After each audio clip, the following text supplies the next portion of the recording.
Hello world, my name's Kyle Fischl, and today I'm going to be battling the world champion Chris Moneymaker on Daytona Poker Live, located in Daytona Beach Racing and Card Club. The table is set. I may look calm and collected, but the nerves are definitely prevalent as we buy in for $2,000 on this 2-5 deep stack game. Let's see how I do. Got Kyle Fischl, Mr. Official. The blogger himself. Yep, the players are playing the 2-5, very deep stack Moneymaker special tonight. They are going to be allowed to straddle, re-straddle, and have the double board bomb pot on the dealer change. I'm very excited to see all the action that's going to go on this table. It's for sure going to get splashy, messy, every which way. On the first hand dealt, we're doing a Texas Hold'em double board bomb pot. Each player throws $25 in, and when I have Jack 4 of diamonds, the first flop comes Jack 6-6. Alright, we have top pair, seems decent. But the second board comes Ace King Deuce all diamonds, so we flop a flush on that board, top pair on the other. I do not think it's wise to put money into these bomb pots with only one board working. We definitely want to have a chance to win both. But into 8 players, pot size bet or over pot might only get called by better, like a queen high flush. So I start with a $75 bet. 2 different players decide to call that bet, and we see the 8 of diamonds come on top and the 3 of hearts on bottom. That's good. Still have the second nut flush on the bottom board, and we retain top pair on the top board, as well as pick up a flush draw as well. Also makes it less likely someone has a queen X of diamonds. So we do like seeing the 8 of diamonds for several reasons.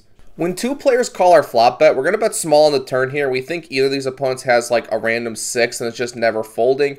So thinking we only really have a chance of winning the flush board, we're going to bet small here. We're trying to get both players to call so we can chop one of their money. Maybe both of them have a 6 and we just win the flush board. So we bet $150. One of the players calls and the other one folds. So we end up going heads up to a river. The top board comes a king of clubs and the bottom one comes the 8 of hearts. So we no longer have top pair on the 6s board, but we do retain our flush. And I'm first to act, and I decided to check this one. In the moment, I thought that my opponent just always has a 6 here and he's never really folding. But when we look at this board, there is no chance we can get scooped on both. My opponent can't have king queen of diamonds, can't have queen 6 of diamonds, or queen jack of diamonds.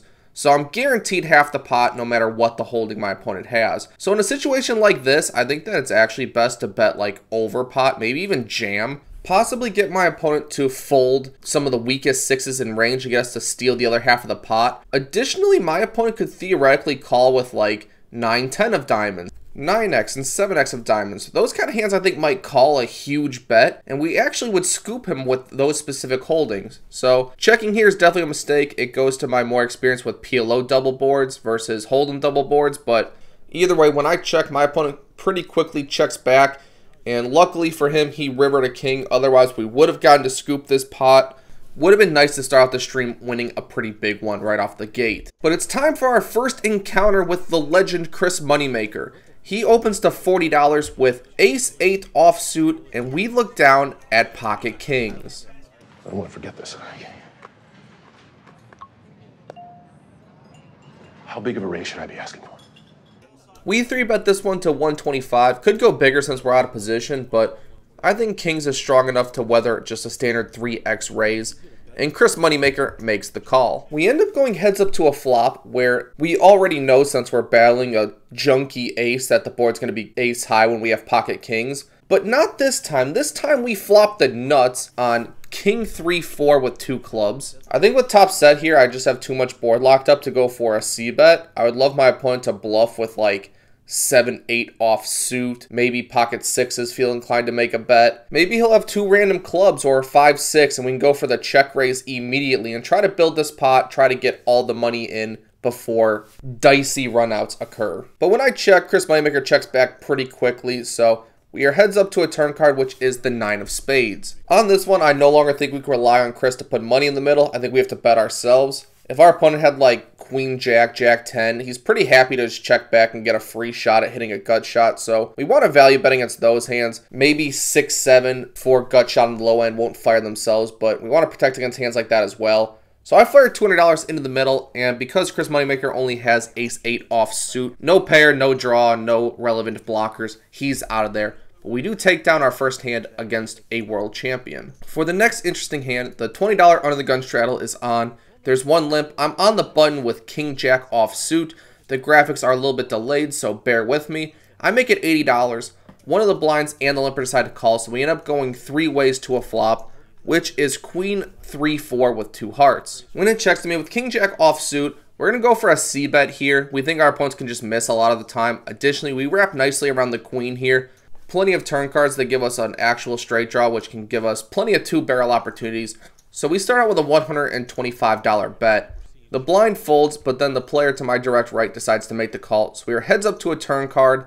Now the graphics catch up. He's got king 9 of hearts, and the turn is the king of spades. So our c-bet with very little equity turns us top pair. We would love for our opponent to have a random queen here, so we decide to bet again. This time we bet $200. My opponent makes the call a second time, so we're looking for a clean river card to be able to put in a 3rd barrel value against a queen, but we get a queen of diamonds. Pretty bad river card. A heart would have been worse for obvious reasons because my opponent could have a flush draw as well. This time he actually did. But when my opponent checks to me, I think it's a pretty standard check back. There's almost no hands I see myself getting 3 streets of value from, except maybe king 9 of hearts specifically. So unfortunately we miss out on a ton of river value, but at least we were able to turn that king and drag this pot. We are 2 for 2 on regular hold'em hands for the day. Feeling great. For the next hand, the graphics get a little bit off as well. With 2 limps, I raise it to $100 with the king-queen offsuit. Chris, Moneymaker, and Matt are the only callers. Aiden folds. So we're actually 3 ways to a flop with $300 in there, not 4 ways with $80. And on 7-6-4 Rainbow, I don't expect any of these players to have a hand that connects to this board too much. It is $100 pre-flop, so we're just going to go for a half pot size c-bet. Hopefully we get all the ace-x equity and 2 Broadway card holdings to fold and just take it down with king high. But Chris Moneymaker did not win a World Series of Poker by being pushed around. With the 7-5 suited, open-ended, backdoor clubs, top pair, he raises me to $400. And this king-queen adventure just could be a one and done. I do include this because I just want to show that Chris Moneymaker does have some pair plus draw raises in his range. Definitely not a nit, definitely has some semi-bluffs, doesn't actually have to have the nuts every time just to put more money in the middle. After that, with an under the gun 10 and a +1 to 20, I'm in the +2 spot with king 10 offsuit. We're going to raise this one up. I put $60 in the middle with the king 10 off, and both of the straddlers decide to make the call, so we end up going 3 ways to a flop, which is 6-7 deuce all hearts. Both my opponents instantly go for a heart check. I know that I have a single heart in my hand, so I'm going to c-bet this one. I think neither opponent can have a made flush when they instantly check their cards, and I think they would remember a little bit more often if they had a high single heart. So this bet's mostly because of a live read. I make it $75, very small, and it's good enough. Both players fold, and we end up taking this one down. Always nice to win them when they're uncontested.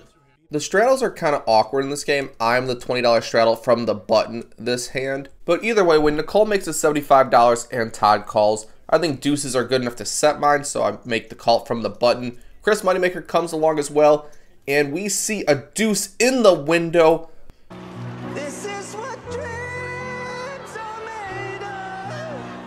A beautiful, beautiful sight. Even better, there's 2 Broadway cards behind, so a lot of players can have a pair, 2 pair straight draws, lots of stuff to get value from on this particular flop. But when it checks to me, we're never really checking a set here into 3 players. Hopefully someone has a top pair, some kind of draw. Any of that stuff will pay us off, so we bet $175. Nicole ends up having that draw, open-ended plus backdoor flush. She's not going to fold for $175, and we end up going heads up to a turn card. 6 of clubs is quite bricky, doesn't really complete anything. But when Nicole checks to me, we're never slowing down here. My opponent could easily have king jack, jack 9, queen x, maybe even ace king and ace jack for some gutters. We can't let those hands see any cards for free, so we bet $350 on this turn card. My opponent, although having open-ended, does not want to chase on this one. She lets it go, and we take down a pretty good pot when we flop a set with deuces. Next hand of note, and this is a fun one. I'm in the $20 under the gun straddle this time. I was playing on the straddle from multiple positions, trying to create a lot of action on this live stream. And it might have worked because Chris Moneymaker makes it $75 from the cutoff. Matt calls with pocket threes from the big blind. And when I'm in the $20 straddle with a suited king, only 55 more to call, it seems reasonable. I'm in there. And when the flop comes ace, queen, 10 with a single spade, I'm already planning a check raise on this board. I have a draw to the nuts with a jack. I have backdoor spades. We see how loose these players' actual hands are, so I don't even expect them to have an ace all too often. So thinking that a check raise is going to work a lot of the time. When I check it to Chris Moneymaker, he checks it back. All right, plan didn't go quite according to how I wanted it to, but hopefully we turn a spade. Nope, 3 of diamonds. Now, although in my mind this looks like the biggest brick ever, shouldn't have completed anything or helped anyone out, in reality you can see Matt just turned a set, so this is not going to go well for me. But when Matt bets 125, I had seen him specifically bet with third and fourth pair a few times. And I think a raise here could easily get a single queen to fold, single 10 to fold. Maybe he just turned 2 diamonds and put a stab out there. I think there's plenty of hands that are going to fold to a raise on this one. So I make it $325. And sometimes in poker, we just step in it. We just pull the trigger at the wrong time. We bluff at the hand that's just not supposed to be bluffed at. We put all our money in the middle when we're just never getting it back. Yeah, Matt's never. I was gonna say. And sometimes the deck bails us out. Well, thank you, Jack. You're welcome. Not you. We named the monkey, Jack. When my opponent calls a raise on the turn, I expect him to have 2 pair a lot of the time. I'm really expecting my opponent to have like queen 10 here, maybe an ace X that was quite sticky. I am never expecting him to have a set, especially pocket threes in this spot. So I think a down bet is the most appropriate sizing here. It's hard to get paid when there's a 4-liner on board by single pairs and 2 pair holdings. I think if my opponent had like queen 10 and I just blasted 600 in here, he would just fold pretty trivially and not even think about it too much. So trying to get value from all those hands, I down bet this to 225. Make it so small quarter pot that I think that my opponent's just always going to call with his 2 pairs, single pair of aces. And this sizing might even induce him to bluff. Like if he had like 4 or 5 of diamonds, maybe he turns it into a bluff thinking that my down bet shows weakness. And if he has complete air, he might bluff raise and I can just happily get it in and this play looks like a complete genius. But instead, on this one, he had a set and he calls relatively quickly. I think knowing his exact hand, I could have easily gotten $400 to $500 on this one. A main takeaway I'd like to add to this hand is when you're drawing, both bluffing or just regularly like check calling with a draw and your draw hits, it can almost only be profitable long term if you get paid some amount when your draw hits. On this next hand, the dealer button straddles to 20. I'm in the big blind with ace-jack offsuit. I make it $75 as relatively first one to act. One middle position player calls and the button calls as well, so I'm going 3 ways to a flop, which comes queen 8-7 with 2 spades. Holding the ace of spades is the main reason why this is a c-bet. There are plenty of 2-barrel opportunities for me. Any 10, king, ace, spade will give us the opportunity to put in the second barrel. A jack's probably just a check call, but on this street, we're going to bet $75 and hope we get a good turn card if we're called. Otherwise, maybe we'll get hands like king 6 offsuit to fold and hands such as that. And we just win the hand now with no contest. But when I bet $75, Shane does have a queen and a 10, so he's going to make the call. We are going to go heads up to a turn card, which is a very, very bad one. On the 7 of diamonds, all my 2 barrels are done. Opponent could have me drawing dead at some frequency. Sometimes we have all these plans of how the hand's going to go. Turn just shuts us down. We go into check fold mode, and my opponent does throw out a bet when I checked him, and we just let it go. Not a particularly big hand, but a few like this has us chipping down a bit. Before we look down at pocket 7s. This hand has never failed Wolfgang, so how could it possibly fail me? I make it $80 from the cutoff, and we end up getting the button, the big blind, and the +2 $20 straddler in there. So 4 ways, $80 a piece to a flop, which comes 7, 6, 5. Yes, all diamonds. Kind of yes. You know, it's not the worst, but we could have liked it better. Either way, when it checks to me, having a top set on a board this draw heavy, we're going to bet here. We start out with a $125 bet. The button decides to call before Chris Moneymaker makes it $325. Luckily for us, Chris only has about $600 behind. We do not hate this spot, honestly. We've seen in the past, we know Chris has some pair plus flush draw raises here. He could have like 8-6 single diamond. He could have Matt's hand, ace-jack single diamond. He could have pocket 10s with a single diamond, pocket 8s with a single diamond, and quite prevalently 5-4 offsuit with a diamond, as that's kind of the moneymaker hand for those who don't know. So when Todd folds, I'm hoping Chris has one of these semi-bluff hands. We're just getting it in pretty happily, especially when we have a player behind that's also shown some interest. Want to price him out, definitely. And when I make it $825... Understand this. Things are now in motion that cannot be undone. Matt thinks for a little bit. He has the nut flush blocker, although straight flushes are not impossible. But when he eventually lets it go as well, Chris jams. I, of course, did not put $825 in there to fold. And once all the money is in the middle, Chris Moneymaker gives me the option of how many times I'd like to run it. I am always a 2 times kind of guy. And once that is established, I show my pocket 7s. Chris doesn't immediately show, but then eventually does flip over the king 10 of diamonds. Quite bad news for me. I'm going to need the board pair, and I'll let the audio play to hear me calling for it openly, yelling to the poker gods for some help. Sevens against Chris last time, and he just had the goods. So if Chris continues his run here at Daytona, I'm expecting this good for Chris. Kyle begging for a paired board here. It's always nice when you win the first run, isn't it? It's always nice to win the second one too. Correct. It was hurt you.